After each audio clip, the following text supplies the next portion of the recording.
Where does the germination of evil begin? Is it nature versus nurture, or does evil find a way no matter what your circumstances? Tonight, we discuss possession from a unique perspective with one of NYPD's finest as he squares off against evil in every form. Chris DeFlorio and his wife Harmony and their nonprofit Office of Demonic Investigations. That's the topic tonight on the show. They run in where others flee. Stay tuned as we discuss some spine-chilling experiences from the inside of exorcisms. Here on the best in paranormal programming, this is the Paranormal 60 with Dave Schrader. I'm not gonna stand here and listen to this baloney. You won't know. He doesn't stand for baloney.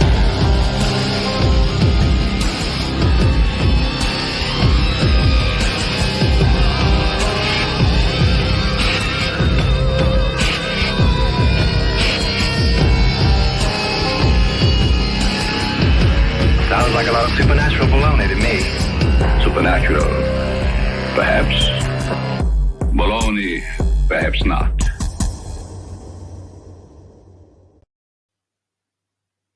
Chris DeFlorio and his wife Harmony say their nonprofit Office of Demonic Investigations grew out of their New York City homeless ministry, Seek and Save Outreach. They are in such demand that at times they find themselves booked months out, but they don't shy away from bringing help, delivering the suffering, and helping face evil head on. Joining me tonight on the show, we are lucky enough to have this husband and wife team. Thank you so much for joining us, Chris and Harmony. Thanks for having us, Dave. Thank you. Hello. It's good to have you. I'm getting that weird echo, so if you guys can work your magic while I get set up here. We started talking on the show a few weeks ago, and your story came up regarding the case that you'd done in Connecticut. And we had a very interesting dynamic from the listeners. They were blown away. A lot of them hadn't heard this story and wanted to know more about it. So that's why I reached out and wanted some more insight. So if you could start off a little bit with kind of how you got involved in that case, what brought you to it, and just kind of give us a little bit of the flavor of what was going on in Connecticut. Sure. Well, I remember, it's interesting because you've seen the horror movies, you get the call late at night. Well, this was about midnight, and I got a call from the victim's sister in Oklahoma. And she called and she said that my sister is having demonic activity in her home. Can you help her? And then she sent me over all these crazy pictures of demonic sigils and all these, crazy markings they had in the house. So I reached out and I spoke with the victim, and she had a very, very telling story. She moved into the house, and she started hearing noises in the attic. Now she never entered that attic the entire time she lived in that home, which is very, it's a very dangerous thing to do if you don't know your home. So what happened is she starts hearing this banging and walking around the attic one night, and she smartly and wisely takes out her camera and she starts to film what's going on.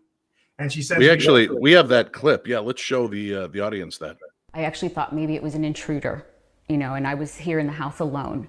So in case I was going to be murdered, I wanted some kind of evidence, right? So I took my phone. Either I am going insane or something's happening here.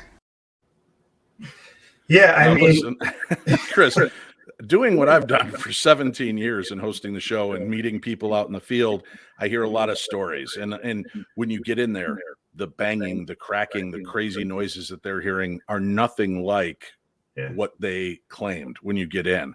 She's got that audio. It sounds like something's tearing at the wood from inside the attic. What was your initial reaction? Well, I'll tell you, that was only a couple of seconds of what she had. She had maybe a good half hour back and forth. She had 5 or 6 videos. So you had a lot of evidence right off the bat. And this is what I call a textbook case, because it's like, you're saying you go into a lot of cases and, the people hear things, maybe they don't have it recorded. Right off the bat, we have evidence that there's something, supernatural going on in that attic. There's no one up there. There's no animals up there. So we knew that we had something. But I'll tell you, the most emergent part of the case wasn't that, because you do get your cases, you get your infestation, you have, a door slamming, you have footsteps around the house. What I didn't know until I spoke with her was something that even was not on the news, was that she has a 4-year-old granddaughter that she was caring for. And the child has special needs. Now, what was happening over this time they were in the house is that it was developing some kind of relationship with whatever entity was in that house. And she had plenty of video evidence of that too. So when we heard that, usually I'll take sometimes 2 weeks to get to a case, because, the cop doesn't come out of you. You want to research, you want to investigate, do all these checks. Right. And I still got a lot done in 1 week till we got to the weekend. But my wife and I decided, we got to get over there, because now it's no longer just an infestation. Now it's trying to develop some kind of attachment with the child. And, we know how dangerous that is, because, a demon's a bully. It goes after the weakest vessel. It goes after a child who doesn't know any better. And that's really what, led us over there so quickly. All right, Harmony, I need to hear from you on this. When Chris starts playing you this evidence, is this one of the cases where you're like, let's go get him? Or are you like, oh man, I forgot I've got to take my sister to the pedicure place? I don't know. That to me is like one of those, you know what, Chris, I might sit this one out. You go check it out, and then I'll come a little bit later. No. I definitely wanted to go with him right away. I mean, this child, who was really just a baby, really, was becoming attached to this entity. Had drawings of what it looked like, was talking to it, had a name for it. Had a name for it. Was basically saying Captain Howdy. No. No. Can I say the name? You can say the name she gave it. Yeah. And she had a special name for it called a Mishao. Okay. Yeah, a special name for it. And, was telling us what it looked like, had conversations with it. And, so it definitely was communicating with this. Now, did you guys go in on the first attempt to try to clear it? Or were you more about, let's see how this plays. Let's, we're going to come back. We're going to do a little bit more investigating. What was interesting was before we got there, so we did a lot of background checking. And, again, this textbook case I feel we had the demonic sigils right before we even got there. So we researched them, and we tracked them to a 17th century demon. Okay, now this demon, I guess it would go back earlier in time, but this is when it was started. It was known by folklore. And we got a lot of information from that. So what we did was then, it's a very interesting story. The owner of the house, before the victim moves in, the neighbors state was a witch. So that's what, now you're putting pieces together. You have these demonic sigils. They're saying she's a witch. So we start looking up who she was. And without saying too much, because I really don't want to give acknowledgement to this demonic entity, because he doesn't deserve it. The background of this woman that lived there, her Facebook profile, a statue she had on the front lawn, was the exact image that represents this demon. So you put the sigil, you put all that evidence together. Now we kind of know what we're dealing with going in, what demon we're dealing with. And, we look him up, and he's I don't want to say too much. He's a certain president of hell. He has, 36 legions behind him.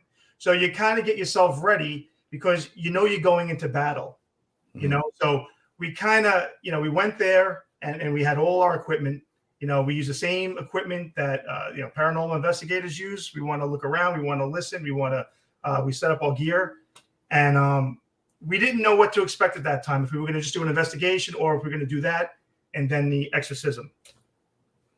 Now, I will want to discuss the difference between an exorcism on a person and a location. Yeah. And does it have to be, do you have to do both? Is it kind of a joint venture? So we'll talk about that in a few seconds. Did she obviously she went up into the attic eventually because that's where all the sigils were. What I'm hearing thumping and banging. Whether I believe it's a demon or a rabid raccoon, I'm not going up there right away. I mean, what finally got her to open that door and go check it out? Well, her two sisters came over. So the one flew Okay. in all the way from Oklahoma, and then she had another sister in Connecticut as well. The three of them went up there, and as soon as they went up there, they were amazed. They saw the sigils, salt circles, other paraphernalia, and they were blown away. And that's when the phone call came out to us. As soon as they saw that. Important lesson, folks. If you're buying a home and this is the market where everybody's buying homes, don't give up looking up in the attic and in the basement or the crawl space. Always just give that a little quick peek, because there are a lot of these cases that we've heard over the years that end up falling in this and people just didn't go in and examine it. It's a part of your home. You have to know what's there, what's been there, and what you're dealing with. Now, we've got a piece of footage from when you went into the home and you were looking at these pieces and then tried to do battle. Well, not tried, but you tried to exercise this location, and the audio captured on this is pretty chilling. Let's go ahead and play that. Certain sigils on the walls and on the floor. We knew they painted over them already. The DeFlorios decided to attempt an exorcism. We began the prayers in the attic because this was the place of the most frequent activity. DeFlorio says as soon as he began the ritual, the air started to stink, and a groaning sound filled the attic. Luckily, the family was wise and had a camera going downstairs as well.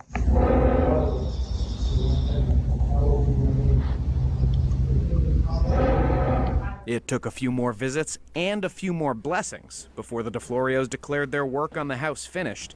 Bosanto says it was like night and day from when she was scared to leave her bedroom. Dude, that sounded like a Wookiee up there chanting away. And if I could get you to do me a favor, just turn the volume down on your speakers a little bit, because I think that's where we're getting some of the reverb coming back. That growling happening while you were up there? Could you hear it around you, or was it just inaudible? The recorder was picking it up. We could, and we weren't 100% sure what it was. Yeah. And every time we were praying, it was going off, and it kept trying to distract It us. was in sync with the prayer the entire time. And when we stopped and when we yelled down to the family, it stopped. When we started up the prayer again, started right up. So I'll tell you, this woman right here, amazing, because I was like, what the hell was that? What's going on? And she's like, keep going. I thought she was going to jump out I figured she'd jump out the bottom of the attic, right down the hole. And that's where I saw her with this woman right here, my wife's tough as nails. She was strong. Yeah, that thing is, you're hearing the banging, the scratching, and then that. It's like you've got a bear up there that you're wrestling with. That's how loud and obnoxious that was. Yeah. I give you a lot of credit. All right, so you go in, you square off. Was it a one and done? Were you able to exercise that house? It took about 3 or 4 times. It took about three more times. It would calm down for a little. Calm down, yeah. And then she'd call back, and she had an instance where she woke up in the morning and she had 3, I would say, claw marks cut through the pillow on one of her pillows. So, when you're doing something like this, it could, a lot of things can happen. It could be it could be gone or quiet for a couple of days and then come back. And that's what was happening, and again, we were still very concerned about the young girl. Because she kept talking about, why is this in the house? She was talking about things she shouldn't be talking about at that age. So we knew something is still going on in that house. So who was, of the two of you, which one had the initial interest or fascination in the supernatural that it made it worth looking into and examining these cases? It was me.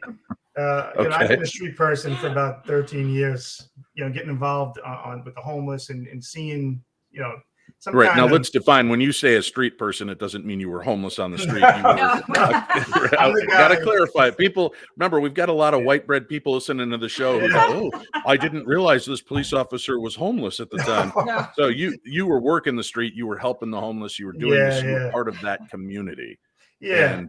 And having these experiences. And did you have a paranormal belief before you started these encounters? Like, had you had things happen in your youth, or did it only occur as an adult?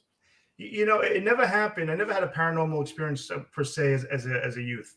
You know, when you're involved, because what I am is a religious demonologist. So, you know, you have it's through the biblical eyes, the biblical worldview. So I always had that understanding. One of the big moves, the big moments, I would say, was I went to Africa, and you know, I was also a missionary, and that's where I saw a possessed man, you know, face to face, saw the eyes, saw the evil behind the eyes. That's what launched me into the entire, you know, this entire movement into the paranormal and getting involved. And, you know, you start reading the books, you're watching the shows, and now you're in a whole different world. You know, you're really stepping into a different world. And then about the family, you know, what happened? Well, we took our daughter to Sweet 16, her and 3 of her friends in Florida, a Disney World like resort. And the hotel happened to be haunted. And Chris had a dream. Are you sure you weren't just in the haunted mansion at Disney World? Let me tell you, this is the last place you would think. The last place you would think haunted. And Chris actually had a dream actually before we went. Yeah. Like a premonition or something like that. Right. And I told him, he told me about the dream. And I just actually told him, I said, you should bring your She goes, you better bring holy water. That's what she said. It was, which I don't even know where that came from. It was just, I have no idea. And that's where I actually performed my first, you would say like a room exorcism, house exorcism. That was the first time. Yeah. Because it was, you know, do or die. You got the kids here. I'm watching, you know, it's funny because I'm taking other police officers' kids with us, you know, and I'm like, you know, they're like, oh, you know, we know they're safe with you. And, you know, now you're there and you got some kind of spirit running around the room. You're like, holy shit. You know, I got these kids. So now you got to do something. So that was the first time I did it. And it was, yeah. So as you're throwing the holy water, are you hearing, oh, gosh, stop it, it burns? You know, I didn't hear a peep. It was amazing because it was midnight. I got to tell him, you were snoring in the other room. Yeah. I'm running around the joint room. The kids are at the pool. And I'm going, am I out of my freaking mind? You know, I'm staying away from the balcony. I'm like, you know, it was the first time. It was comical. But, you know, it worked out well. Shut everything down. And, you know, we actually stayed there 2 more nights. And it was fine. All right. So you have this weird experience for yourself. You saw this in Africa. And it's funny how many people I've spoken to that started off as missionaries that had their first encounter with the demonic, with the truly possessed. Why do you believe that it's in a lot of these third world countries and things that people are so easily accessible to the demonic realm? Well, there's a couple of theories. You know, I heard it said best by a Catholic demonologist, and there's a couple of things. And you know, again, you know, when it's coming through the biblical worldview that I believe, you know. They say when you're bringing the gospel, and a lot of these missionaries, what they're doing is bringing the gospel into these countries. Right. So when they're bringing the gospel into the countries, that's when you're seeing a lot of demonic activity. So it's a theory. You know, there's many, you know, different ways that this will happen. You know, different religions, different beliefs, different activities. Right. You know, you have so nobody is really immune. There is nobody that's immune to the demonic realm.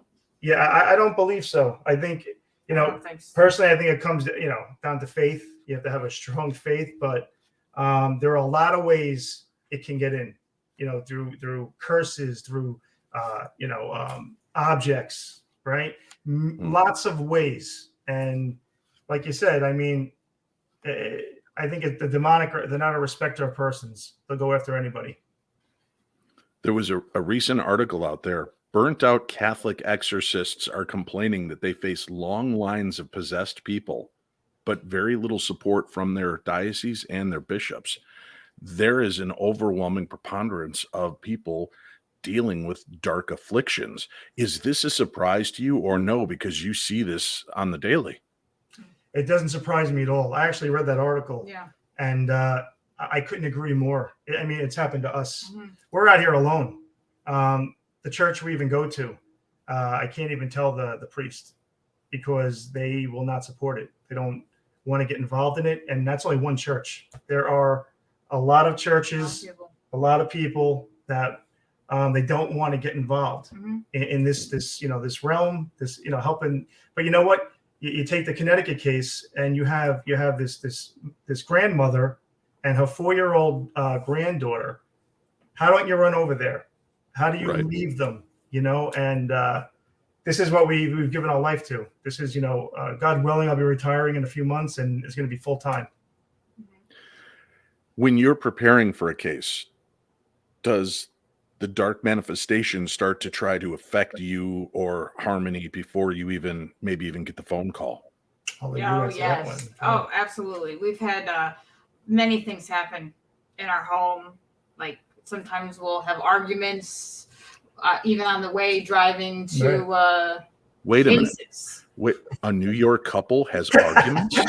I knew you said something for that. Hey, come on, Italian. Come on. Italian? Here we go. You're going to find this hard to believe, but sometimes we have arguments. No, but we had activity in the house. Well, we've had activity. I've had my table. Well, I do joke. I want to hear that in 1 second. I don't want to make it sound like I was being dismissive. No. What she's referring to as well, folks, is that people, and we get these kind of claims in the paranormal field, even with just the spiritual realm, ghosts.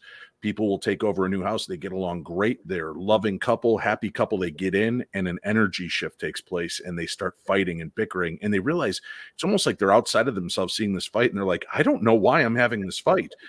So that I understand is what you were going at more. Not trying to make light of it. So I apologize. But I got what you were saying. It's funny. Right. But I have a table with like a runner on, and I have like picture frames of like all the kids, graduation pictures and everything. And one time I was under it and I was cleaning it, didn't touch the table, nothing. And everything just fell completely off of it, right on top of it. And I'll tell you, that's been a very big key for us as well of what's a real case, because we know when something like that's happening. I mean, we've had a situation where we were doing a video. I was doing video calls to Vermont back and forth, and we started to have really bad activity in the house. And one day we were doing a Zoom call with a couple of people we were having a conference call with about the case. And one of them was a psychic, and is a friend of ours. She's looking through, and as I'm talking, she's texting on the phone saying, that same demon from Vermont is right behind you right now, listening to everything you're saying. Yeah. Yeah, no joke. That's weird because honestly, Chris, I was about to ask you, have you ever run into the same demon at different cases? Well, that one for sure. Yeah. In Vermont. But in other cases, I really haven't tied, the same exact demon, I would say, to another case yet. There's so many. I mean, just, when you eject them, people want to know. So Chris DeFlorio goes in the house with his wife.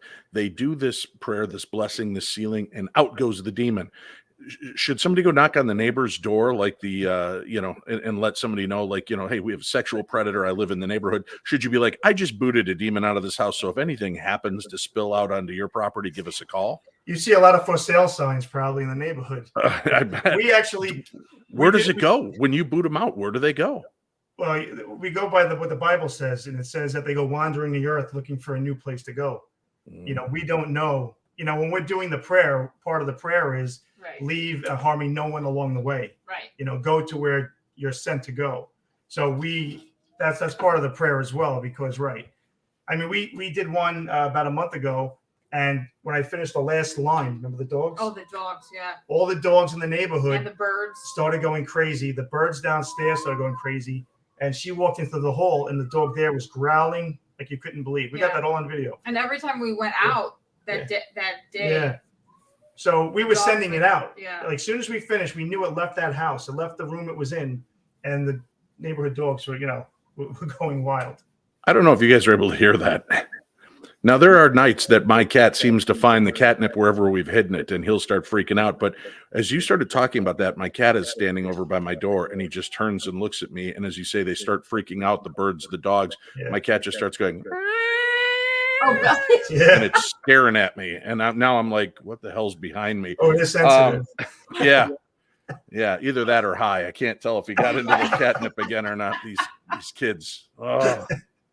And I'm not making light. I mean, I don't know if you guys heard it. I had to No, I mention it didn't because hear if I don't, listeners that did are going to be like, when he said the animals were going nuts, dude, there was some kind of demonic screech in the back. Oh, it's demonic screech. It's just my idiot cat, though. And he won't stop staring at me like just. So I'm a little perplexed.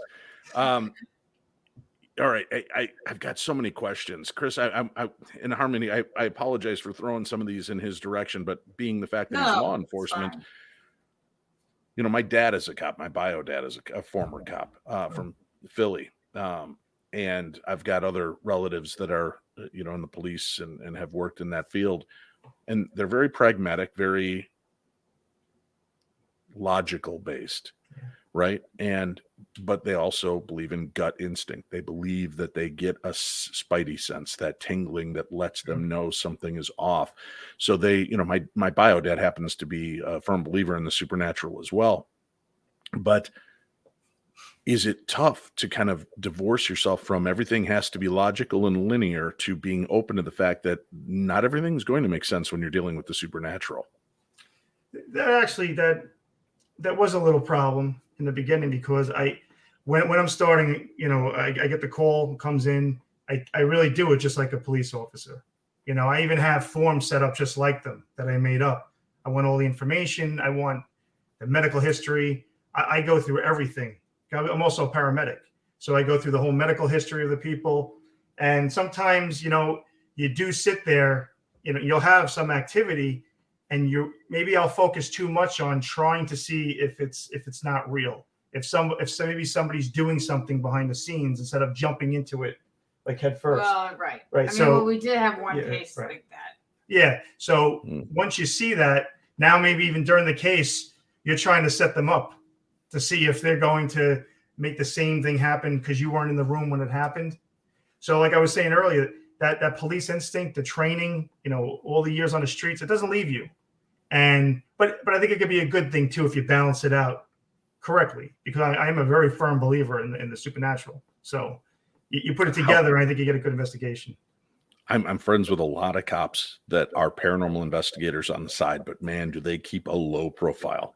And their fear has always been, I don't want to be the guy that has to go to court for this drunk driver or this criminal and have the defense attorney start going, so Officer DeFlorio, you chase ghosts on your part-time side, right?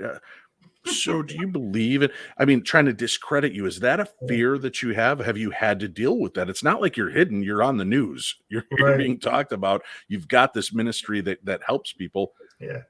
How does it impact your work in law enforcement? Well, I'll say that I had no choice in that because that story was first leaked by a third party. And so I wasn't going to come out. And the way it came out is actually the police precinct I work in was haunted. A couple of officers got assaulted by a spirit.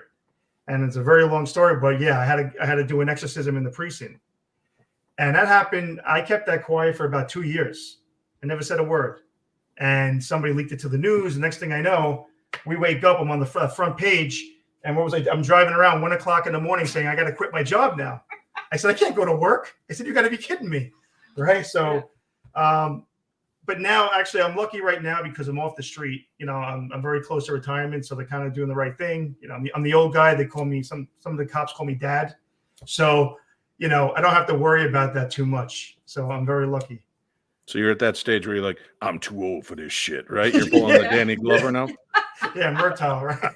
I got it. Yeah, right. Now, you can't, by the way, we're coming up to a commercial break, but I'm going to let you know you're not off the hook. Like a good defense attorney, you don't just get to walk away from, yeah, our precinct was haunted and I had to do an exorcism, but that's a long story because we've got 30 more minutes to cover here, Chris. Yeah. So I'm fine with a long story, as are all of our listeners. And if I don't go after that, and know a little bit more. And I understand you might not be able to give names or specifics, but if you do it would be great. Let's do this. We're going to take a break. We'll hear more about this. We'll discuss more of your work in this field and what it's like to face off against evil, true evil. How can we help people when we can't even see what it is that we're fighting against? We'll talk about that and more when we return right here on the Paranormal 60. Hey, it's Chris Jericho here, just reminding you about the four-leaf clover. Chris Jericho's Rock and Wrestling Rager at Sea, the fourth voyage, leaving February 2nd from Miami to Great Stirrup Key, our very own private island. This is going to be the biggest and best Jericho cruise ever, with the biggest lineup, the most fun. I guarantee it. Come join us for the vacation and the party of a lifetime. ChrisJerichoCruise.com. Cabin's still available. I want to see you there.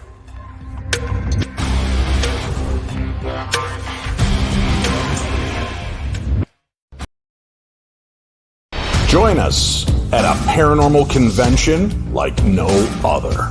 Admission is only $20 in Woodbridge, New Jersey for the 8th annual New Jersey ParaUnity Expo. Woodbridge, New Jersey, July 23rd. Only $20 to see stars like The Ghost Hunters, Jason Hawes, Sherry D. Benedetti, Steve Gonzalez, and Dave Tango. We also have Amy Allen from TV's Dead Files, Jawan Mass, Dalen Spratt, and Marcus Harvey. The Ghost Brothers are back in the house. Dakota Layden, Chelsea Layden, Tanner Wiseman, and Alex Schrader from Destination Fear make their appearance. You'll also get to meet and see Chip Coffey with a live gallery, Dave Schrader from the Holzer Files and the Paranormal 60, Cody and Satori Hawes, the paranormal couple, John Zaffis, the legend himself, will be on hand. You do not want to miss this. Plus, there's awesome vendors, psychics, mediumship readings, and more. Go to NewJerseyParaUnityExpo.com for tickets and information. That's www.NewJerseyParaUnityExpo.com.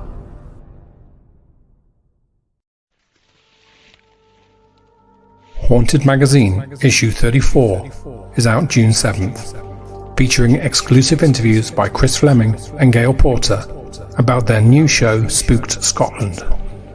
Richard Estep investigates the Sally House. Sam Baltrusis shares a personal story about Salem.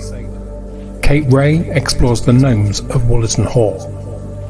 The origins of Dracula by Neil Story. And there's much, much more. Order in print from the Haunted Magazine website, or visit WH Smith in the UK, Barnes & Noble in the US, and outlets in Canada, Australia, and New Zealand. Also available in app stores. And remember, don't be normal, be paranormal.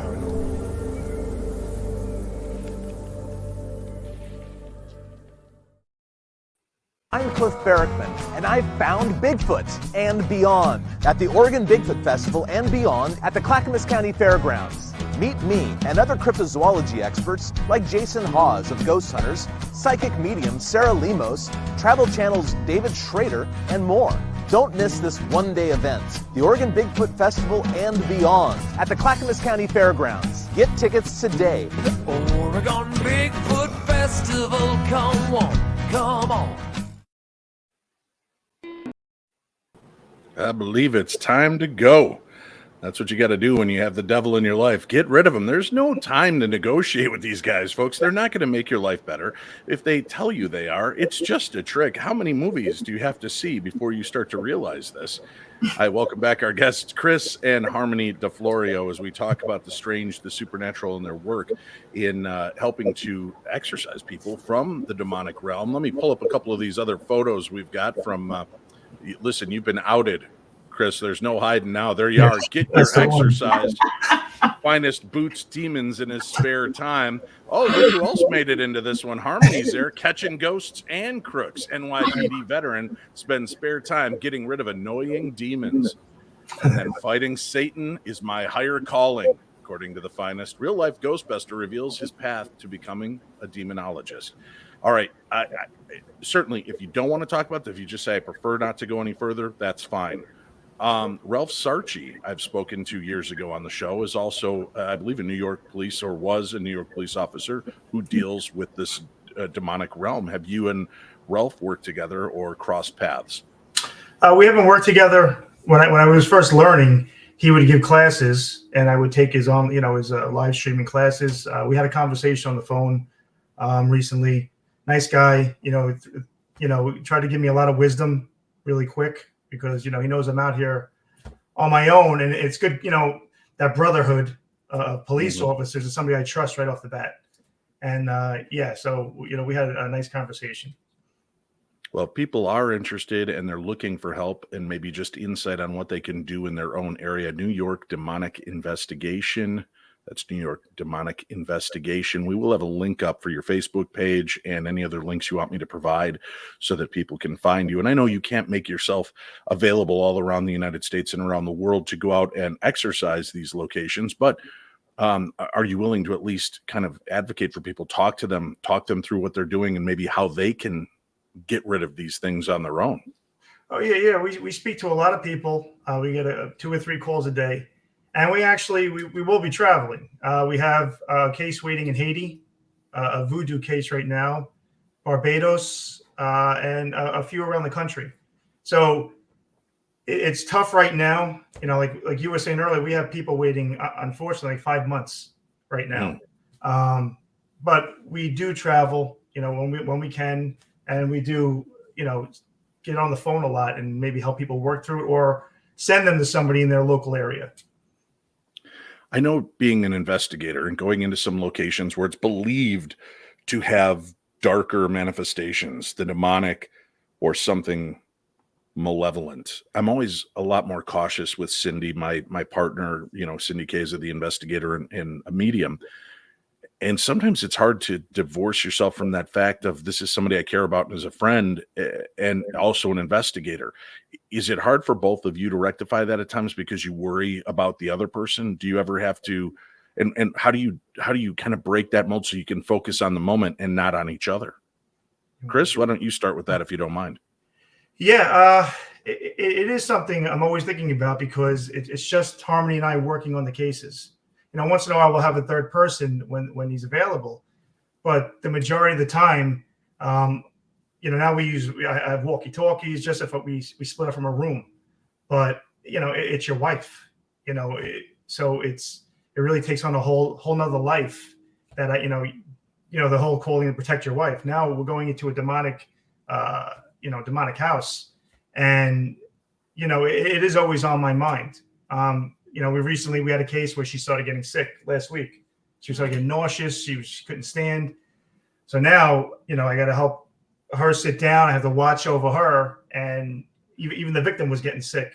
So, it is trying sometimes because I do worry about her. Yeah. Harmony, you've got a double-edged sword here. You've got a husband who's been a law enforcement official, which is scary enough, worrying, is this guy coming home tonight? And now on his off nights, he's out fighting the devil. I mean, that's got to wear you out?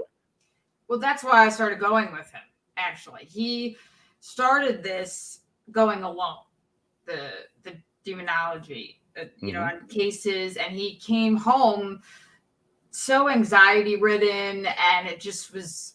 it just took such a toll on him that I knew he just shouldn't be going alone. So I went with him on a case, and I started to really kind of like this. And I realized that I could do this with him. And I felt like it brought our marriage closer, and we just got like a better bond. And I didn't want him to do this alone anymore. And then it just became another part of our ministry. Yeah, so, honey, we're going to cancel dancing for couples and we're just going to go into demonology. See, now she'll see this. It's a much smoother transition. I appreciate that.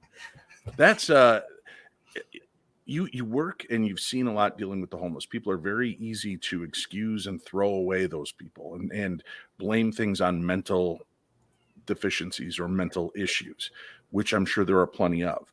But are you finding, both of you, that sometimes this mental issue makes them vulnerable to be prey for the darker forces, knowing that nobody's going to believe them and they can work these people like an agent? Yeah, absolutely. Yes. Because that's a very tricky part of this job, is that you have to decipher the mental illness. But then, like you said, now they prey on the weak. They prey on people with mental illness. I think I read one of the Catholic exorcists wrote that 25% of the people in the mental institutions are demonically possessed, and nobody even knows it. So it's a very, very, and that's why even on our, we ask the people through their medical history, have you seen a doctor? What medication are you taking for any kind of mental illness? Not to judge them, because we want to know if they're at more of a disadvantage, and what we have, how we have to step up and help them a little more. So Yes, because they obviously the devil does prey on the weak. Yeah, we know this. I had a really bizarre experience probably a decade ago, and I was in New York City, and I had a $20 bill on me. There was a guy panhandling, looking for help for food. I reached in my pocket and I handed him the 20. And as I took about a step or two away, I very, very clearly heard this male voice go, "You think that's going to save you?" So I kind of whipped around like, "What the hell does that mean?" And he whipped around and looked at me and he said, "What the hell does that mean?" And I said, "I didn't say that. I thought you said that." That's why I turned around to figure out. And he just got this shocked look on his face. And there was this moment like, "Oh my God, you heard it too." As though he'd been hearing these voices for a while. And this is the first time somebody shared in that moment. So I don't know what happened. I don't know if it was toying with me, toying with him, and I just happened to be tuned in at that moment, or what occurred. But it terrified me, to be honest with you. It looked like it absolutely terrified him. And I've still never quite been able to wrap my head around what that experience was. Wow. There's a lot of activity on the street with the homeless. And when I came back from Africa, that was one of the very big things that got me into this, because when I started reading, I started to learn about Santa Muerte and how the cartel, they curse these drugs, and the majority of the homeless will have a substance abuse issue. There's a lot of drugs out there, and a lot of young people, our ex-military, I found, that were on the streets. And, they have a lot of, it was terrible. And, I made a lot of friends with them because they're all alone. But the substance abuse issue was a very big thing I came across that led me more into demonology, because now I started to realize the spiritual aspect. They're cursing them. They're trying to get the people addicted more. And people just maybe will chalk it off as mental illness. There's so many variables when dealing with people and the demonic. It really is. God, that's heartbreaking. I've got to take you back now, because you mentioned the precinct being haunted. And this, first of all, I want people to know that's not so out there. Ted Bundy, after his death, was seen haunting a few of the prisons and jails that he had frequented. And the stories in that were crazy. As a matter of fact, the police were actually and security and guards were told to just shut up about it. They were not to talk about this anymore. Tell me about this, the haunting at your precinct. Yeah, this was very, very interesting. It was almost movie-like. It really was. So only one or two of the cops knew what I did. Like I said, I was very private. And so one day I'm down in the office at the precinct, and one of the cops comes down banging on the door. He goes, you better get out here. I go, "What's the matter?" He goes, "Just go outside the precinct." And it's about 1:00 in the afternoon. There's a rookie running around, and he looks, he's flustered. So I go grab him, and like I said, the police in you, right? I grab him, I take him down to the office, I throw on the tape recorder, and I go, "What happened?" I start recording it. He tells me he was up taking a nap. He had an arrest the night before. So he's exhausted, he's sleeping. He goes, he tried to get up, and something was grabbing his legs and wouldn't let him up. So he finally gets up, and then he looks and he sees a black shadow run out of the room. This is in the bunk room on the 4th floor. So I said, "Okay." He goes, "Well, you need to talk to this guy too." I go, "Okay." He happened to be working, this other cop. So I grab him, throw on the recorder. He goes, "Yeah." He goes, "Maybe a month ago I was sleeping." 1 second, Chris. Do you have something talking or banging out by you? I'm listening. I've got my microphone muted because I was coughing, and it sounded like a door slam and a noise behind you. I don't know. I didn't hear anything. Maybe I listened to my foot. I don't know.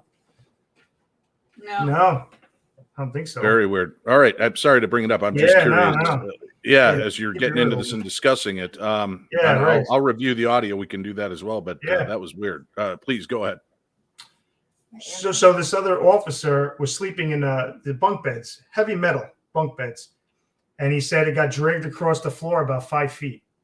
So much that he thought somebody else was playing a joke on him. You know, he gets up going to look for the guy sleeping. He goes, there's no one there. So I said, all right.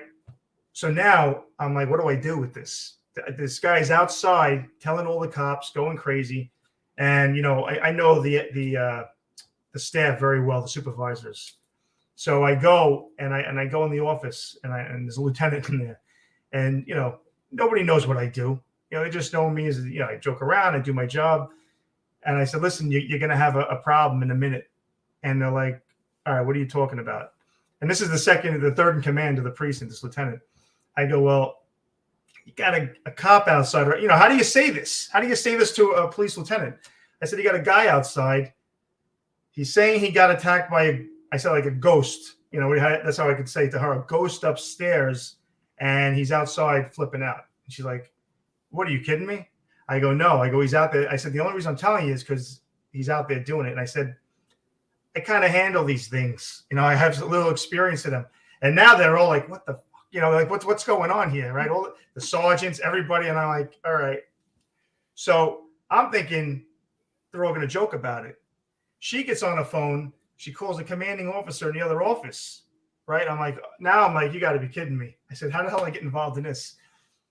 He says, do whatever you got to do, get rid of this friggin' thing. Right? So he gives me the go to get rid of this. So I go upstairs right away and I'm looking around, trying to sense if something there. And this room is dark. This room has negative energy. You could feel it, right? So I actually have the friend I was telling you about who's gifted, and I started sending her some pictures. And I go, listen, you know, you need to look at this. And I'm going to say her name, Elena, right? She never likes to be known too much, but she needs credit. Okay. And she writes writing back, and she's like, yeah, there's a demon here. There's a portal here. There's this. I'm like, okay, you know. So now, you know, it's a Friday. And I go home and I tell Harmony, now she can't come with me because it's a police precinct. You know, you can't have just people walking around. So I said, you know, I'm going to have to go in and do something. And this was the first night. Now this kid's telling everybody, and my phone's blowing up from retired cops around the country. I said, you got to be kidding me, right? Because at this time I'm still private. I'm, you know, and I'm getting rumors that the news is going to show up. So I call the commanding officer and I said, listen, I got to get there, you know, right away. So we make a plan. I go there Saturday night at midnight. So it's a funny story because now I'm sneaking in. You know, I'm like, nobody really should know I'm coming. I keep my bags in my car. I go in through the front desk, you know, for the midnight shift. And I'm going, hey, how you doing, Sarge?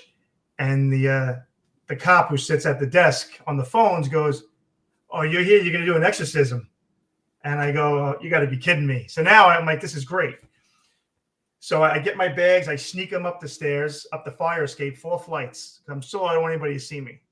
Now, what I don't know what's going on is everybody on Midnight Patrol knows I'm there, and they're all on the radio. They're all trying to get back to see me do this exorcism in the precinct. So, you know, now I'm in there by myself, and I'm going to tell you, and this is the truth, I really don't get scared. It's something this is something you're called to do. And I really don't get scared. I'm cautious. I was scared on this one because I was by myself and I really didn't. So there's a bunk room and then there's a little bunk room, and this door does not stay open. And that's where the whole incident took place. No lights in there. It's now 2 a.m. And so I set up my own camera, you know, my last will and testament, just in case something goes down here, you know, I'm like, I'm by myself, but I won't go in that room. Like I won't cross the threshold, you know, I'm doing stuff and I won't go in yet because I've never felt anything like that. So, you know, I start doing my stuff. I'm by myself. You can hear a pin drop. And the next thing I know, I hear somebody say something and I almost jump out of my shoes. And it's one of the cops who snuck up from the midnight. And let me tell you, I almost came around with a fist. So yeah, I almost jump out of my shoes. So I end up doing this exorcism and I'm smoking the precinct out with incense. You know, they have cameras, so I'm trying to avoid the cameras because I don't want anybody seeing this stuff. And so, it was over. Everybody kept trying to come in. What happened? So I pretty much went uneventful. And when I was done, though, I'll tell you, I could walk right in that room. I felt fine. You could feel the difference in the air. Now, do you believe that this was something demonic, or do you believe, this is a police precinct? There's a lot of death. There's a lot of bad guys that come through here that leave their stink and their nastiness behind. Was it just a more malevolent, pissed off spirit, or do you believe that this was something, or maybe you don't even differentiate them? I don't know how you do it. Is a malevolent spirit a lower form of demonic realm?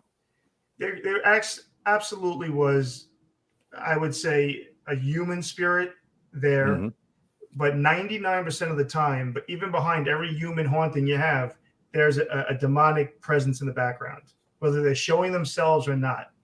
And you always have to be on guard. Even if you have a spirit there we're contacting, we're speaking with, there is always something else there, because they're looking for a way in. So they're sitting there, they're looking for that law of invitation for you to invite them in as you're trying to help this trapped spirit. In this precinct, like you said, and in many precincts, there's so much negative energy. There's so much stressful energy between the cops as well, doing the job every night, bringing that in. Right. Plus, and we've had deaths in that precinct. We've had, people we brought in, prisoners pass away in there. Suicides, right? Yeah. And we've actually had an officer way back when in the 60s pass away up in that room. So that is the story. And so now you're putting all this together. You're trying to cross over spirits. You're trying to get rid of the demonic. Honestly, it's never truly going to go away, because the negative energy is going to continually come into an area like that. So it's a wound, right? It's a wound that you can keep putting salve and a Band-Aid over, but if you don't keep up on it, it's going to just keep separating and letting this dark energy in. Even every case. And that's what I tell all the people that we help.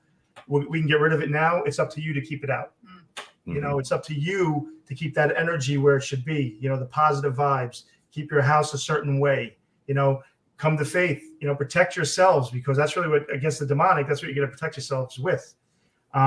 So really it's up to them to keep it out. Harmony, have you ever had strange experiences with Chris when you're at home, and you're just in a relaxed environment? Does he ever, are there things that you notice around him? Like, and I don't know how to say this. Obviously, you two have a level of discernment that's been granted to you to know when you're dealing with the dark and malevolent, but kind of steeping yourself in this as much as your husband does. Does he ever come home with things that you notice that maybe he doesn't at first? Yes, absolutely. He has come home sometimes, not necessarily with an attachment, but definitely with, I'd say, some sort of oppression or something hanging on him from a case. Absolutely. Yes, I have noticed it. And he has had... Is he easy to approach when you do that, or does he get irritable that I don't have anything, because this thing is kind of leeching off of him?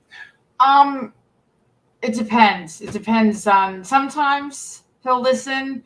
Sometimes it depends how tired he is. Yeah. And really I learned to feel it. There was a couple of times, and you start to know the signs when you don't want to talk to a single person. I like to talk to people, I'm outgoing, but I won't even leave the house. I don't want to say hello to somebody, and the eyes tell a lot. And again, and I wasn't trying to beat you up there, Chris, by having her say that. I'm just curious, because there are some of the people I know that do some of this work in a lay form. And they have to watch each other's back, because they will notice things change. And sometimes when you approach that person, I think there's something wrong. No, there's not. It's almost like this other thing is starting to puppet master. Sure. Yeah, it comes with experience. I've learned how to ground myself better, how to prepare myself better. It's a lot of steps. You can read a lot of textbooks, you can learn from a lot of people, but you got to be out there. And sometimes you learn, baptism by fire of how to protect yourself. I know time's flying by here. I always am reticent to ask this next question, but I think it has an important value to it. But I also know what a bunch of hypochondriacs many of us are around the world, right? My question to you is, how do people differentiate between the fact that they might have a ghost or something demonic? If, before they call you, before they go to the church, is there a way that you would say, hey, is it just something that unnerved you? It doesn't mean it's a demonic force. It just might have been a ghost that spooked you because you didn't expect it. What kind of advice do you give to people before they need Chris and Harmony to come out and sounds like a dating service? Chris and Harmony now, $9.99 to join. But I mean, what kind of advice do you give to people to actually learn how to put into perspective what they're dealing with? But it depends on the activity. So if it is something that I believe is something low level, door slamming, picture, I tell them to keep an eye on it. When I start to get concerned that it may be a difference from something a human spirit will say, or something demonic like an evil spirit, is a few things, but a couple of them are how they're attacking the people. What's happening to the person himself, him or herself, and what kind of activity, because there are different strengths between a human spirit and a demonic entity. So a human spirit can't do a lot of things because demonic entities are preternatural. They're above people but below God. So they do have a different level of strength. So, and also I'll look at aversion to religious objects, aversion to the church. So you start to put out these little feelers, and they'll tell me, my cross, bent in half, or we had somebody with an inverted cross, kind of burn on their arm. Yeah, and it kept coming out. Yeah. So those kind of things right there, we know we're dealing with a demonic entity. Human spirit could be something just trying to get your attention. But you'll know by the level and by the level of harassment that you're getting as well. Let's say you get 100 calls this month. Of the 100, how many do you believe are truly afflicted by the demonic? Yeah, I can't give you a number because I take everyone serious. Obviously, right. But I mean, just to kind of put people's thoughts in line, because again, I talked about the hypochondriasm, right? And there are a lot of people that think they have a demon, and I'll talk them through it on the phone. I'm like, why? Yeah. Okay. Could it be this? Could it be that? Could it be grandma's ghost that did that instead of a demon, because she just is tired of that image of, her ex-husband that she didn't like, or, so could it be something? And a lot of times I can talk them down, and then 2-3 years later, I meet up with them and they're like, I was sure I had a demon. You talked me off the ledge at night, and I've never had anything happen since. In my perspective, I think maybe I've been on one demonic case in 17 years, and I still can't be 100% certain. Yeah, I mean, you're right. I mean, it could be if human or demonic, you could be looking at 50-50. A lot of what I get though is interesting because it's people who are caught up with something of the occult. So my number is much higher. I'll get people who they say they're cursed. They had a witch's coven in their family. They did the Ouija board and they called out demons. They were trying to conjure a demon. Things like that. So it's a little different. When they, I guess when they're searching and they're finding, demonologists, they're right away looking for, and they have the prerequisite of, of something where they may have conjured up a demon. So I must say, most of them seem like they have. And they're actually like seeing things that look like demons. Yeah. Like through a portal mirror. Or mirror pictures, a lot of pictures. So we're getting those kind of cases. So that's the most we're getting. So I would say ours are probably 50-50.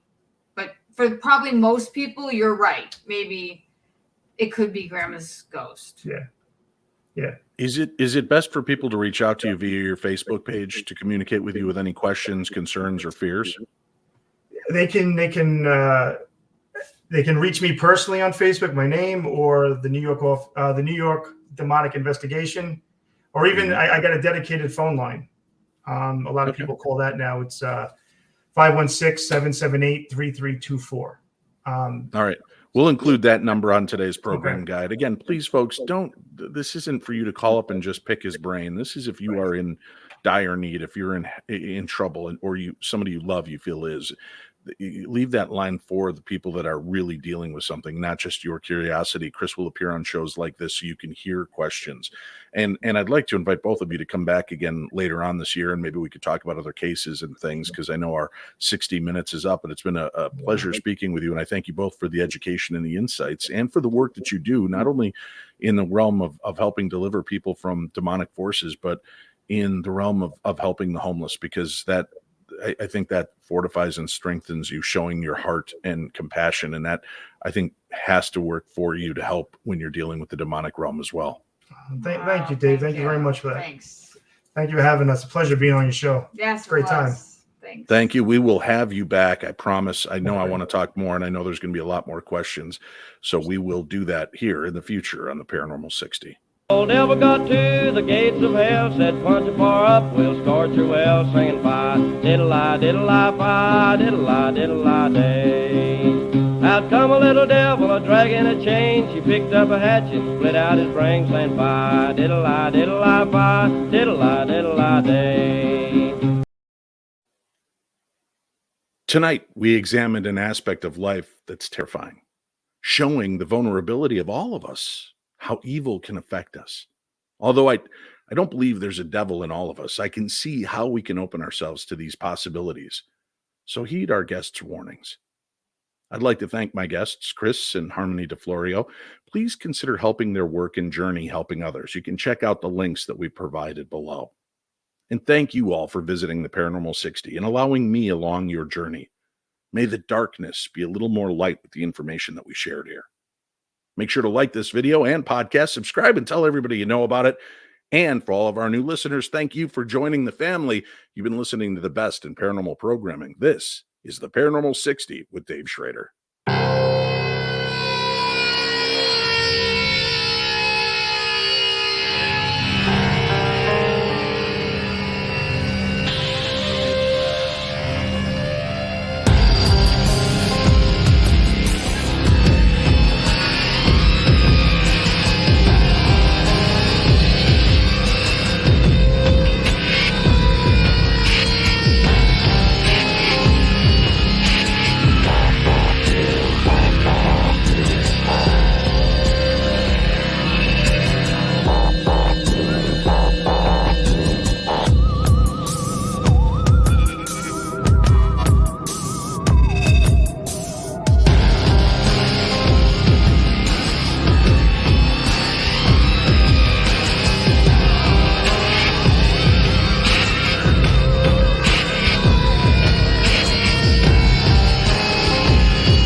What a lovely day for an exorcism.